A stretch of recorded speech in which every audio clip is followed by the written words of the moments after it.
Gloria a Dios. Qué grande es nuestro Dios, ¿verdad?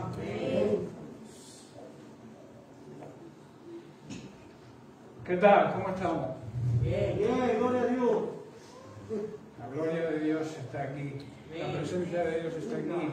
Aleluya. Es un gozo de nuevo estar con vosotros después de la incubación que hemos tenido, pero bueno.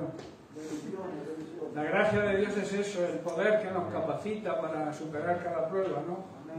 Pruebas duras que estamos atravesando, pero somos más que vencedores. En la lucha está la victoria. Si no hubiera problemas, si no hubiera dificultades, sería imposible ser o ver la gloria de Dios y la gracia de Dios en nosotros, ¿no? Es importante entenderlo, porque Dios es grande y Dios nos ama. Hay mucha gente que cree que cuando vamos al Señor, el Señor nos soluciona todo y los cristianos no sufrimos. Pero eso es un evangelio, digamos, aguado, es un evangelio que no es la realidad.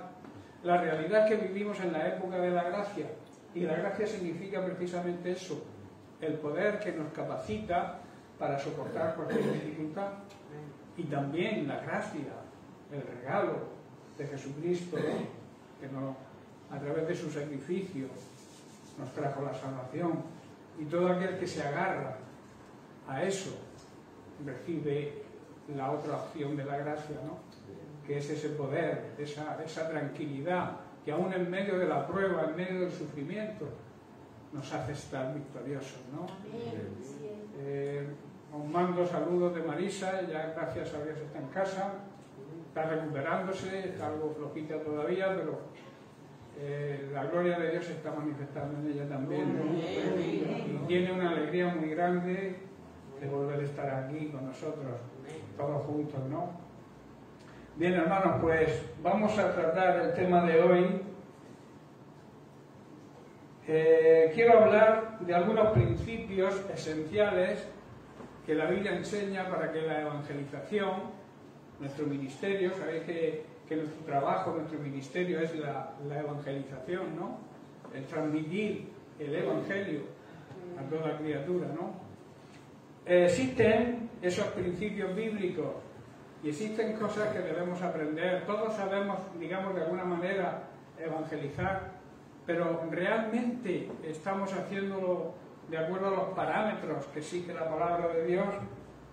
En el libro de Mateo, en el Evangelio de Mateo, podemos ver esos principios. Analizando todo el Evangelio de Mateo, podemos ver cómo el escritor, que no fue otro que el mismo Mateo, el nombre del Evangelio es el nombre del escritor Mateo, un tal Leví, ¿no? Que era recaudador de impuestos. Y vamos a empezar, digamos, en los versículos de la Gran Comisión. En Mateo 28 vamos a leer y vamos a analizar un poco, aunque se ha leído muchísimas veces, no está de más que lo repitamos. En Mateo 18, verso 18 al 20 leemos: y Jesús se acercó, estaban en el monte de Galilea, en un monte de Galilea, donde tuvo lugar la ascensión a los cielos.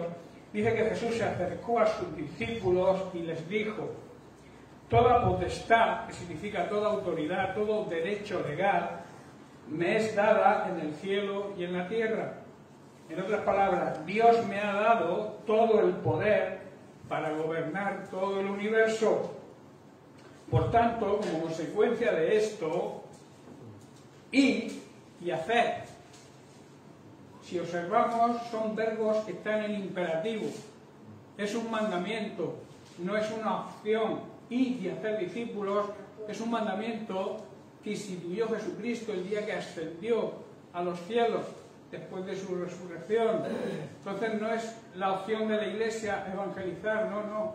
Es un mandamiento, es una obligación. Y añade: a todas las naciones, que quiere decir a todas las personas que nos rodean, bautizándolos en el nombre del Padre y del Hijo y del Espíritu Santo.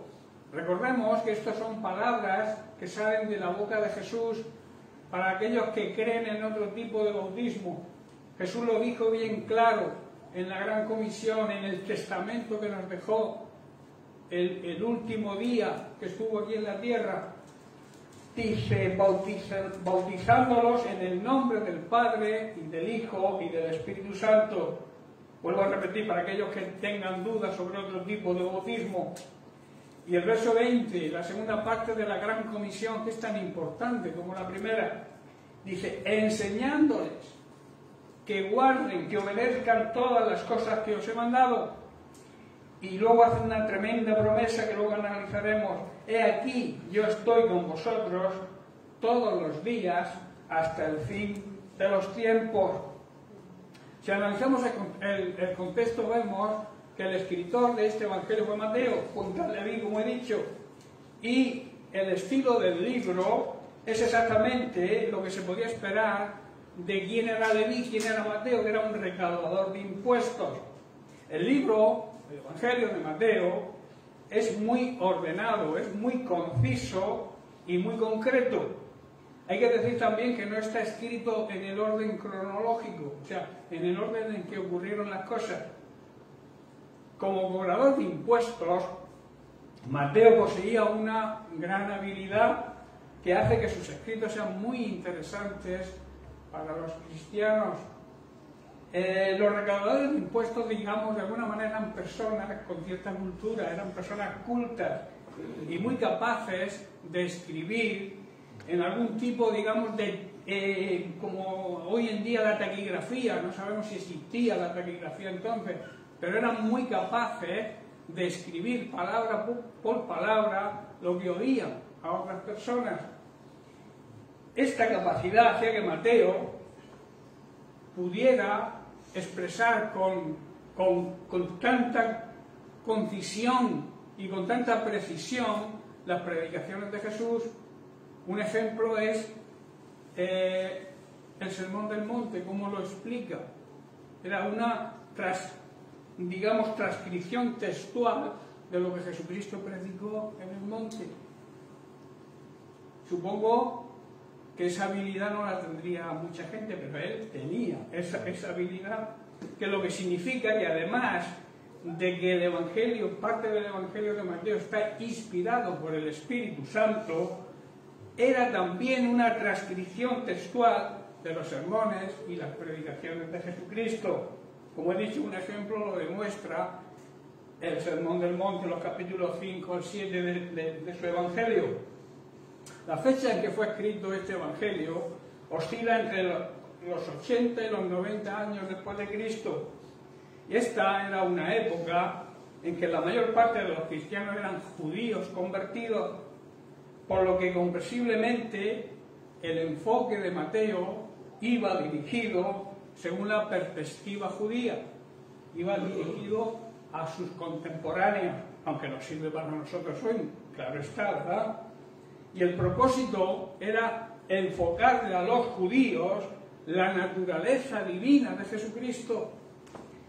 Mateo intenta probar a los judíos que Jesucristo era el Mesías prometido, porque sabéis que muchos rechazaron, muchos judíos, hoy en día también muchos judíos, el judaísmo rechaza a Jesucristo porque no aceptan lo que Jesucristo hizo, en el sentido de que ellos esperaban otra cosa, como ahora explicaré. Mateo escribió este Evangelio con el fin de proporcionar a sus lectores un relato de un testigo que había presenciado ocularmente la vida y los hechos de Jesucristo, y demostrar que Jesucristo era el Hijo de Dios, era el Mesías prometido, era ese Mesías anunciado por los profetas del Antiguo Testamento, y demostrar que el reino de Dios se manifestó en Jesucristo de una manera sin precedentes. Por eso Jesús dijo, cuando él predicaba, el reino de Dios se ha acercado a vosotros. Y Mateo lo transcribe perfectamente.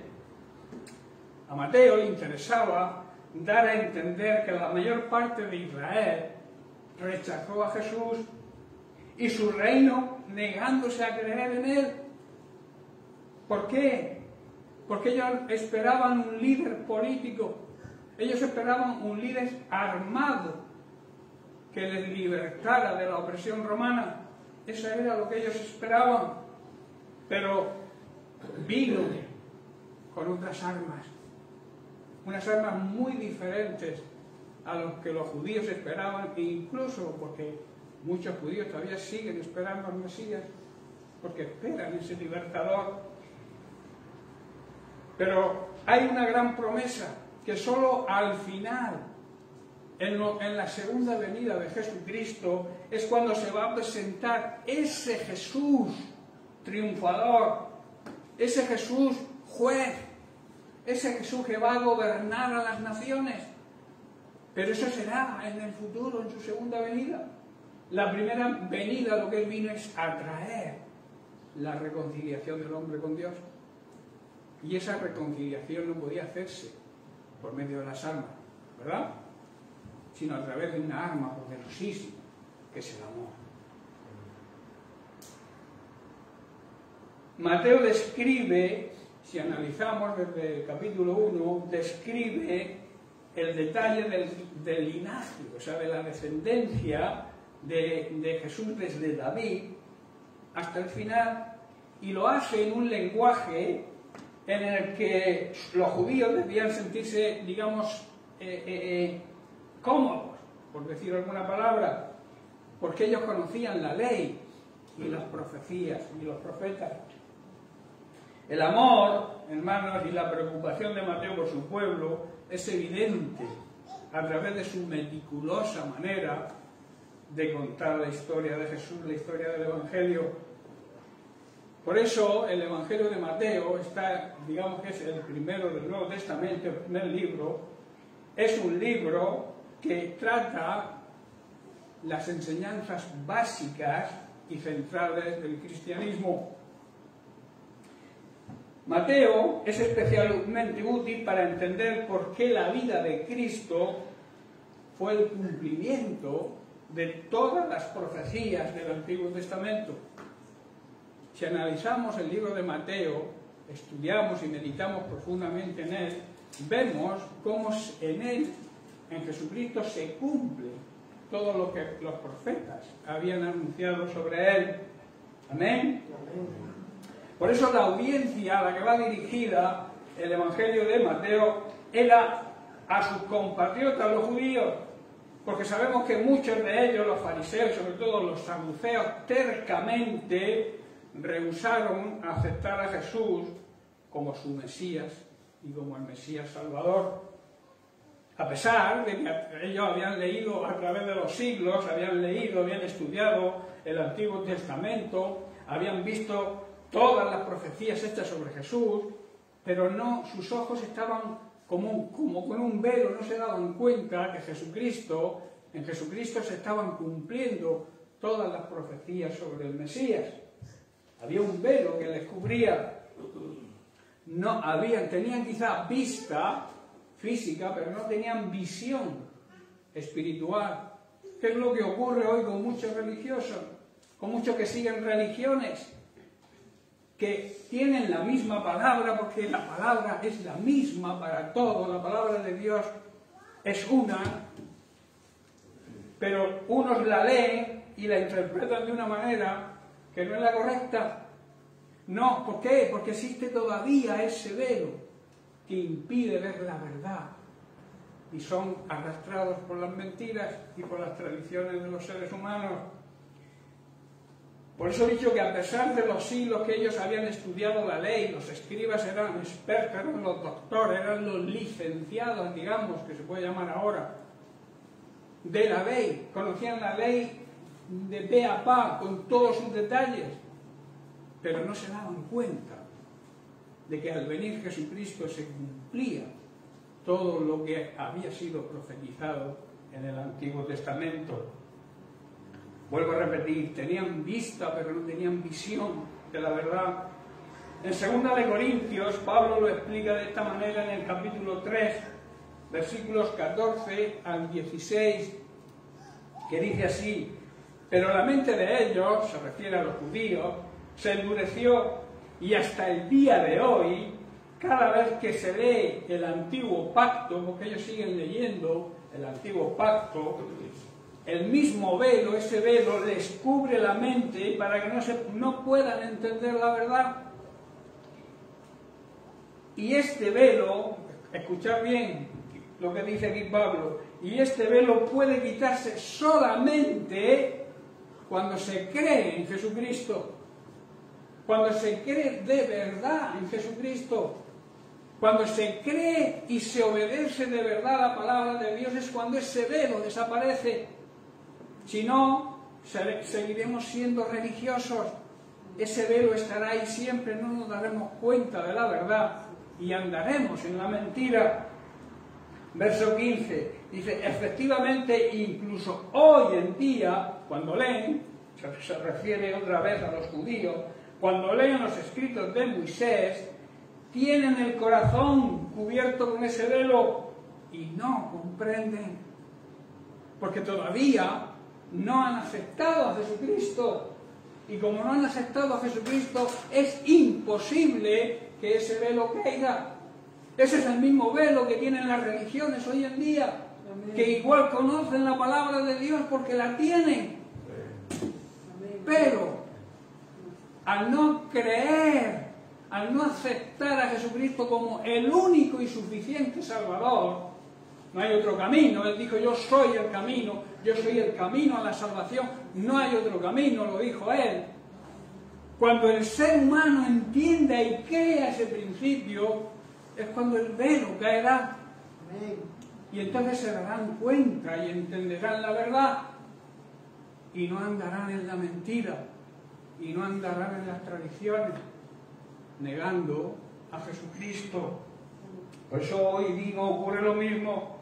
Cuando los religiosos leen la palabra, existe ese mismo velo que existe en los judíos, que no será quitado hasta que obedezcan, hasta que acepten a Jesucristo como el Salvador, el Mesías Salvador. Y luego vemos en el verso 16 una gran promesa. Dice, pero cuando alguien se vuelve, o sea, se convierte de verdad, no es estar convencido de algo, hermano. El convencimiento viene de la naturaleza humana, pero la conversión, el convertirse, viene del Espíritu Santo.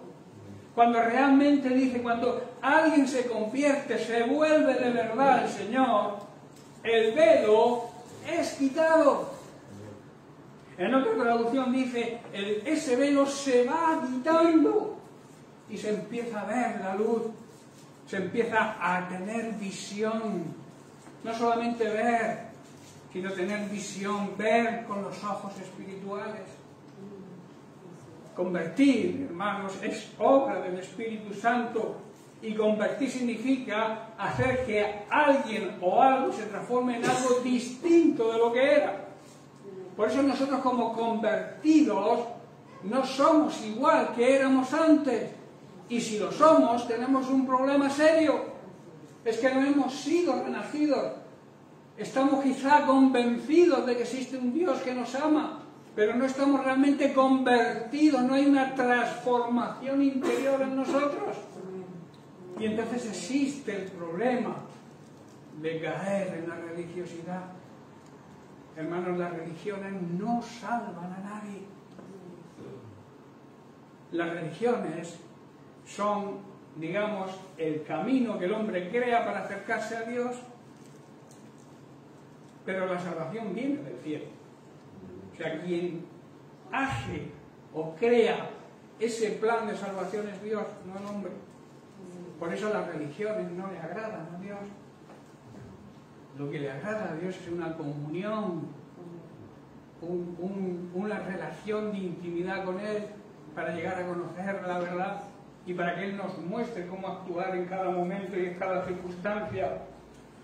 Ellos, los judíos, querían y esperaban un Mesías libertador, armado hasta los dientes, y que los libertara de la opresión romana, como he dicho antes, bajo sus términos.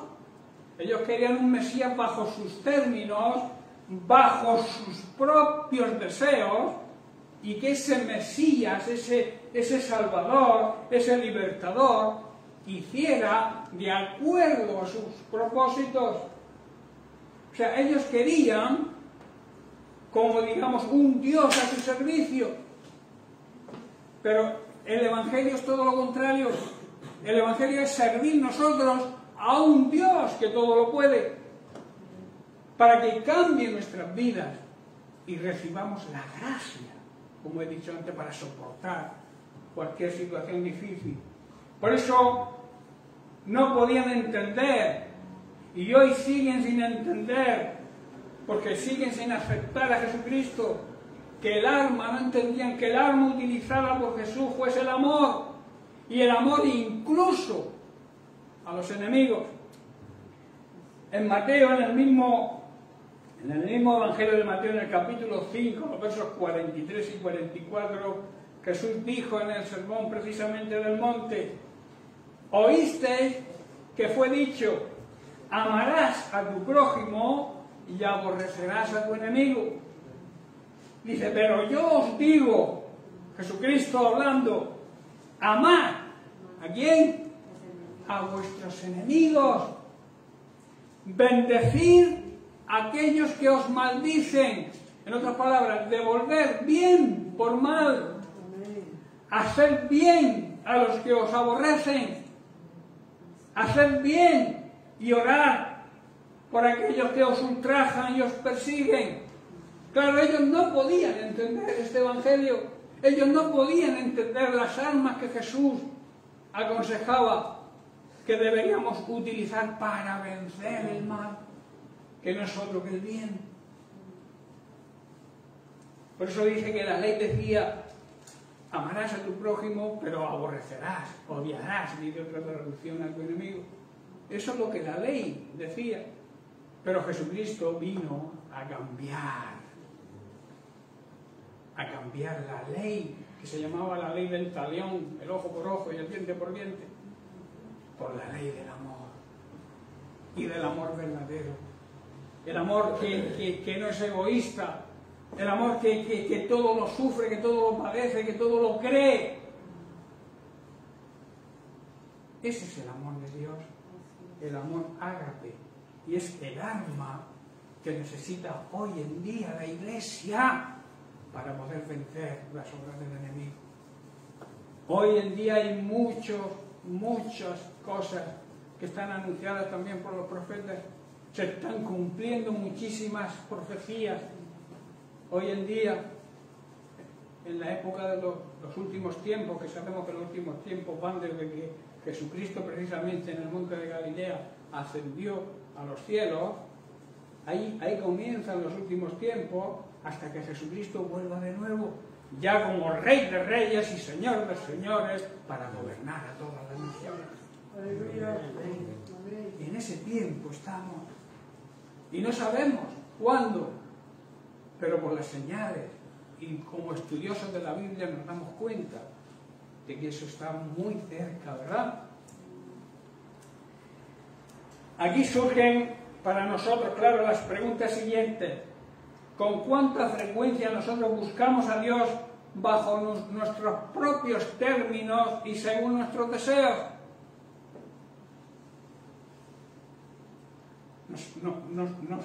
¿Llegamos a entender lo que significa esta pregunta? ¿Estamos nosotros también buscando un Dios que resuelva nuestros problemas y que haga lo que nosotros queremos que haga? Si es así, estamos cayendo en el mismo error que ellos, que los fariseos y que los saduceos y que los religiosos de la época de Jesús. No les rechazamos, hermanos, escuchad bien, no les rechazamos al atribuirle solo aquellos atributos que encontramos aceptables y aquellos que nos hacen sentir bien, como por ejemplo el amor, su misericordia y sobre todo su gracia. Mientras que rechazamos, porque no nos gustan, su enojo contra el pecado, la justicia, que es recibir cada uno lo que merece, y la ira santa de Dios. ¿Sabéis cuál es la ira santa de Dios? La ira santa de Dios es esa digamos, ese enojo que Dios coge cuando da la solución a la vida del pecador a través de Jesucristo y el pecador lo rechaza. Esa es la ira santa de Dios. Dios sigue amando al pecador, sigue amando a su creación, pero siente ese enojo de ver que la solución que baja del cielo, porque es obra de Él, el hombre la rechaza. Ese es el pecado del mundo, hermano. El pecado que existe en el mundo no es otro que rechazar a Jesucristo. Y claro, al rechazar a Jesucristo, entramos en el libertinaje. Y cada uno hace lo que le apetece, según sus deseos carnales, que son siempre pecaminosos. En el Salmo 85, los versos 10 al 11, recordemos que este salmo fue escrito por los hijos de Coré, dice: el amor inagotable y la verdad se encontraron. El amor siempre va unido a la verdad. El amor nunca va a ir unido a una mentira. Por eso Jesucristo es la verdad y Jesucristo es el amor de Dios demostrado hacia nosotros. Aleluya. El amor, por tanto, y la verdad se encontraron. Pero luego añade: la justicia, dar a cada uno lo que merece según sus obras. La justicia y la paz se besaron. La justicia con la paz tienen intimidad. La justicia nos hace recibir la paz de Dios. Aunque nos perjudique, porque recibir la justicia de Dios cuando hacemos algo mal es disciplina. Y la disciplina es un atributo de un buen padre. La disciplina, el padre que disciplina a un hijo no es un mal padre, es un buen padre. Por eso dice que la justicia y la paz se besaron. Y el verso 11: la verdad brota desde la tierra y la justicia sonríe desde los cielos. Qué tremendas palabras, ¿eh? Esto, el salmista, los hijos de Coré, aquí están haciendo mención a unos versículos de Isaías. Isaías 45, verso 8 dice: ábranse, oh cielos, y derramen su justicia. La justicia es importante, hermano. Todo pecado es una injusticia, y toda injusticia es pecado. No darle a Dios lo que merece es una injusticia y es un pecado.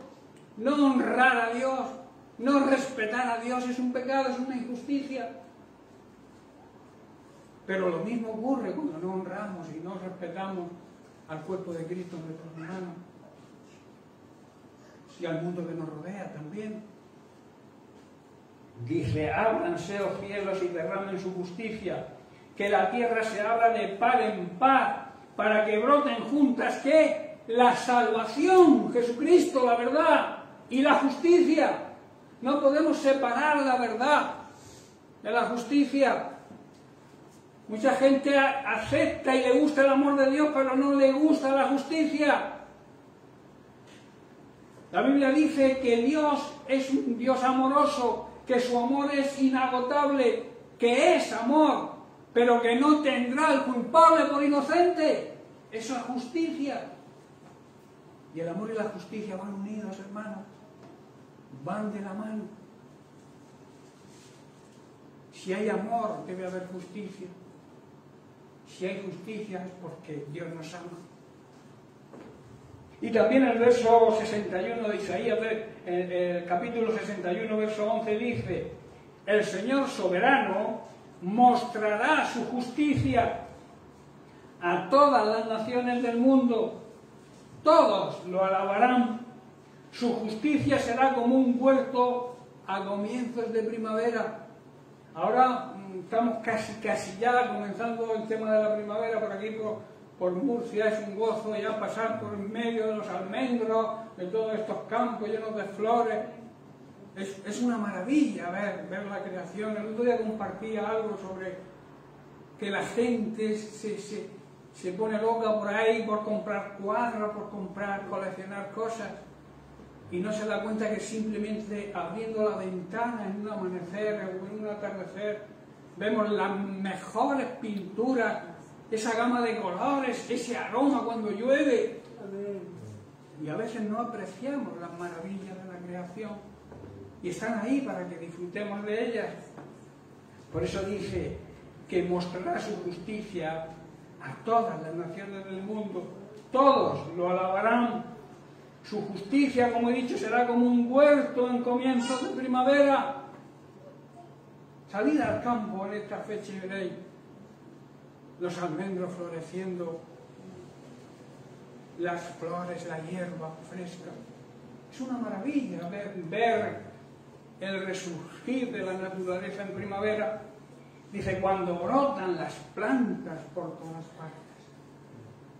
Aquí se está hablando de la ley de la siembra. ¿Por qué nacen esos árboles tan preciosos? Porque han sido sembrados antes, ¿verdad? Si nosotros queremos ver esas maravillas espirituales en nuestra vida, tenemos que sembrar. Si siembras amor, cosechas amor, pero también cosechas la justicia de Dios, porque Dios es justo, es un juez justo. No es un juez que prevarica, es un juez que aplica la justicia, y la justicia divina, que es recibir lo que se merece cada uno. Por tanto, hermanos, la verdad, el amor, la justicia y la paz siempre van de la mano. No podemos separarlas. Son la base, digamos, el estrado, la base del trono de Dios. No debemos cometer, por tanto, el mismo error de los fariseos, creando un Dios a nuestra imagen, creando un Dios a nuestra medida, y luego esperar que Él viva de acuerdo a nuestros, digamos, estándares cotidianos y que nos permita hacer lo que deseamos. No caigamos en ese error que cayeron los fariseos, que cayeron los judíos y que todavía siguen algunos en ese error. No esperemos un Dios a nuestra medida. Las medidas, los estándares de Dios los pone Él. Y como he dicho, la base de su trono es el amor, la verdad, la justicia y la paz. Si creamos ese Dios, sería como un ídolo a nuestro servicio. Cambiamos los términos. Nosotros debemos estar al servicio de Dios, servirle a Dios por lo que Él hizo y sigue haciendo cada día en nuestras vidas. Nosotros debemos ser agradecidos, todo hombre debe ser agradecido. Hay un refrán que dice, de bien nacido es ser agradecido, ¿no? Es un proverbio antiguo. Nosotros tenemos que ser agradecidos y analizar de dónde Cristo, de dónde Dios nos sacó, lo que éramos antes y lo que somos ahora. Porque vuelvo a repetir, es la transformación, el convertirse de verdad, lo que crea un cambio en nuestra vida. La Biblia nos da información más que suficiente, hermanos, acerca de la verdad, acerca de la naturaleza, acerca de la identidad de Dios y de Jesucristo. Por eso tenemos la palabra de Dios y es de necios no aplicarla a nuestra vida. ¿Cuánto más de necios es no leerla? Porque claro, si no la lees, si no la estudias, si no la meditas, no puedes aplicarla a nuestra vida porque la desconoces. Oseas dice, mi pueblo perece porque le falta conocimiento. Debemos conocer la verdad. Y la verdad se encuentra en la Biblia, la palabra de Dios. El verbo hecho carne, la palabra de Dios escrita y revelada a través del Espíritu Santo. Por eso cuando nos ponemos a leerla, antes de empezar a leer, aunque leamos un versículo, pidámosle al Espíritu Santo que nos revele lo que nos quiere decir. Porque a veces leemos por rutina, nos volvemos rutinarios, leemos los versículos que marca, digamos, la hojita, el devocional, si es que lo hacemos. Y cuando salimos a la calle, al mercado, donde vayamos, si alguien te pregunta qué has leído esta mañana, ni te acuerdas. ¿Por qué? Porque no has buscado la revelación del Espíritu Santo, no has buscado el rema de la palabra que necesitamos cada día para conducirnos por esta vida. Todo esto, cuando tú conoces la Biblia, cuando tú conoces la identidad de Jesucristo, cuando tú conoces a Dios, nos dan motivos para adorarle, para obedecerle de una manera, digamos, pronta. Dios lo dice y yo lo hago, pero lo hago ya. No espero a mañana. Total. La obediencia parcial no es obediencia, es desobediencia. Hay que hacer todo lo que la palabra de Dios nos dicte. Y también incondicional. Porque quien le pone condiciones a Dios, hay muchos oran de esta manera: Señor, si tú me das, yo hago esto. No, yo hago esto aunque tú no me des. Amén. Pero Dios te va a recompensar. Dios no es deudor de nadie. No equivoquemos los términos. La religión dice: Señor, te prometo que si me sana, o si haces esto, o si encuentro un trabajo, yo voy a hacer lo otro. No, así no es al revés. Yo te sirvo, yo te honro. Amén. Y Él nos da. Es la ley de la siembra, hermanos, que está a lo largo de toda la Biblia. Lo que se siembra se recoge. Tú no le puedes exigir a Dios, ni le puedes poner contra la pared con una espada. Tú no le puedes: Señor, tienes que hacerme esto porque soy tu hijo. No, díselo con humildad. Señor, yo quiero que tú hagas esto porque soy tu hijo. Sé que no lo merezco, pero soy tu hijo. Y necesito tu ayuda, papá. Esa es la forma de hacerlo. Cuando lo hacemos de una forma, digamos, egoísta o de una forma orgullosa, ¿quién te crees que eres? Ante Dios no somos nada. Contra Dios menos todavía. Si somos algo es cuando estamos con Dios y del lado de Dios. Estoy terminando. Por eso, si analizamos el contexto histórico, cultural de aquella época, Jesucristo, cuando les encomienda a sus discípulos la gran comisión, alude a la visión del profeta Daniel, que está en Daniel 7, los versículos 13 y 14, al expresar su autoridad delegada por el Padre en el cielo y en la tierra. Mirad qué dice el verso 13. Dice: mientras continuó mi visión esa noche, dice, vi a alguien parecido a un hijo del hombre, está hablando de Jesucristo, descender con las nubes del cielo. Se acercó el anciano y lo llevaron ante su presencia. Y el verso 14 dice: se le dio autoridad, se le dio honra, se le dio soberanía sobre todas las naciones del mundo. Ahí está hablando de Jesucristo proféticamente, para que lo obedecieran los de toda raza, nación y lengua. Su gobierno, escuchad bien, el gobierno de Jesucristo es eterno. La eternidad no tiene principio ni tiene fin. Los gobiernos humanos duran lo que duran, 4 años, 8 años, 12 años, pero el gobierno de Jesucristo es eterno, hermanos. No tendrá fin. Nadie va a quitar a Jesús del trono de su gobierno. Querrán quitarlo, pero no podrán, porque su palabra es verdad. Y su palabra es la realidad. Y debemos entender, y nosotros como iglesia, creerlo de verdad y proclamarlo. Jamás, tampoco jamás será destruido.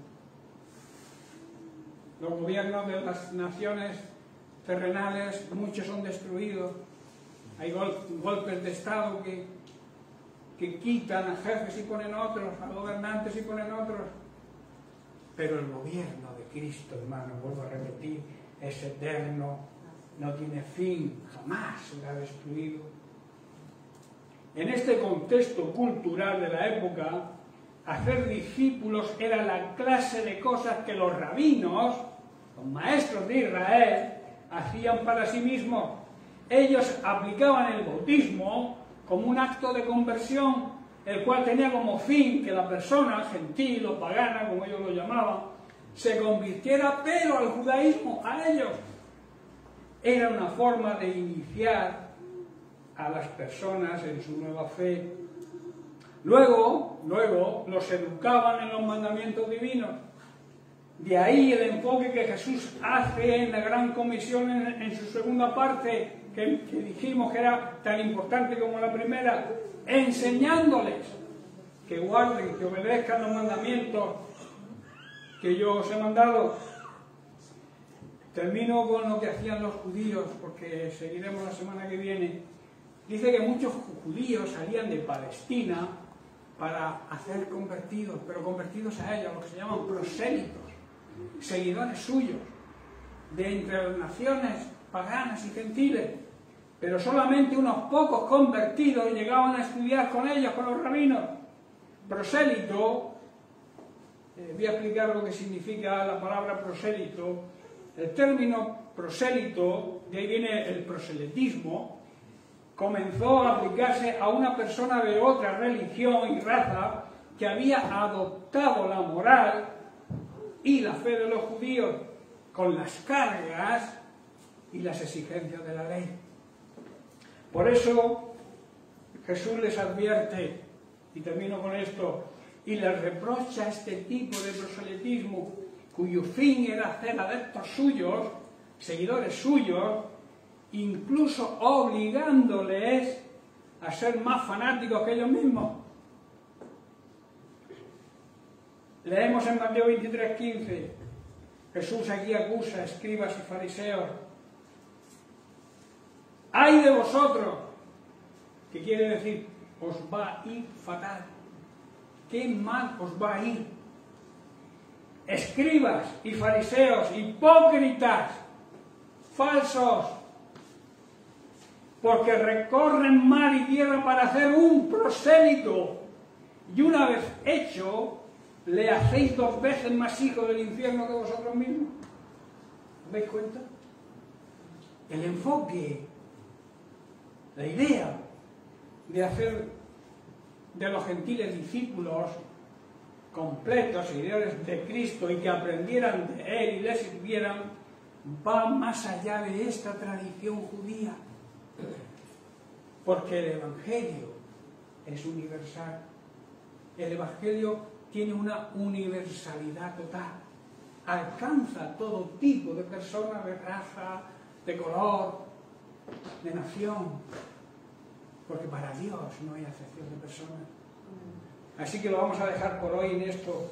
Seguiremos la semana que viene estudiando y siguiendo los principios básicos necesarios para que la evangelización que debemos hacer sea efectiva.